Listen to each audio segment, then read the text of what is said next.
আল্লাহ করে এইভাবে যখন আমার গোলামে আমার কাছে চায় আর কান্দে, গভীর রাত্রে পৃথিবীর মানুষ যখন আরামের ঘুমের মধ্যে পড়ে যায়, আরাম করে করে ঘুমায় আমার স্মরণ ছাড়িয়া, ও সময় খানো আমার যে গোলামে আমার স্মরণ করিয়া এইভাবে কান্দিলায়। আমার গোলামে আমার কাছে চাইতে দেরি হয়, আমি আল্লাহ এথারে দিতে দেরি হয় না। রব্বুল আলামিন ঘোষণা করেন, বান্দারে আমি কোন কইলে ভাইয়া কোন হয়ে যায়। গভীর মনোযোগ। আমি কোন কইলে ভাইয়া কোন কইলাই, আগুন দে পানি কইলে পানি হয়ে যায়, পানি রে আগুন কইলে আগুন হয়ে যায়।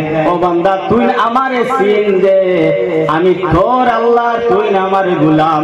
এই সম্পর্ক যখন সঠিক হয়ে যাইব গিয়া, ও গোলাম তোর পাড়র সমান সমস্যা যদি তোর মাঝে থাকে, তুই আমার আল্লাহর কাছে কইতে দেরি হইব, আমি আল্লাহ তোরে সমাধান দিতে দেরি হইত না। আল্লাহ কয় সবটাকে গ্রহণযোগ্য, সবটাকে আমার কাছে মনোনীত জিনিস হইল, পছন্দিতা জিনিস হইল বান্দায় যখন তার জীবনের গুনাহগুলা স্মরণ করে আর তার জীবনের অপরাধ গুলা স্মরণ করে, গুনারে স্মরণ করে আফসোস করে, আফসোস করিয়া গভীর রাত্রে যখন সিজদার মাঝে পড়ে যায়, আমি আল্লাহর সিজদার মাঝে কুদরতি কদমের মধ্যে কপাল লাগায় যখন তার চক্ষুর পানিটা ছাড়ি দেয় আর ছাড়িয়া কয়, আল্লাহ সারাটা জীবন আমি নিমকখারামি করি,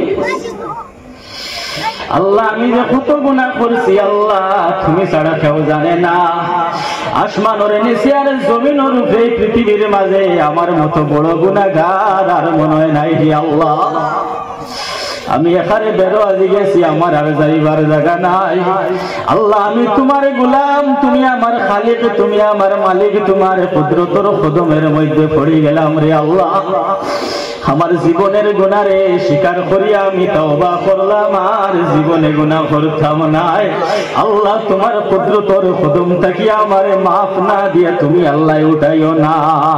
আল্লাহ করে এইভাবে যখন আমার গোলামে আমার কাছে চায় আর কান্দে, গভীর রাত্রে পৃথিবীর মানুষ যখন আরামের ঘুমের মধ্যে পড়ে যায়, আরাম করে করে ঘুমায় আমার স্মরণ ছাড়িয়া, ও সময় খানো আমার যে গোলামে আমার স্মরণ করিয়া এইভাবে কান্দিলায়।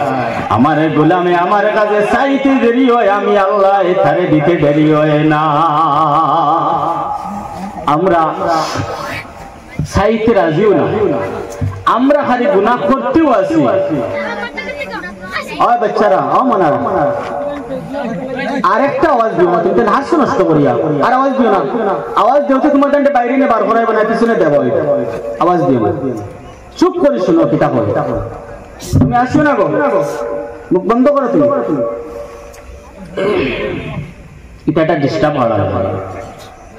কোরআন শরীফের তুমি কোন জায়গার মাঝে, কোন আয়াতের মাঝে কোন কথাগুলো পড়ায়, এটা খেয়াল রাখা যায়।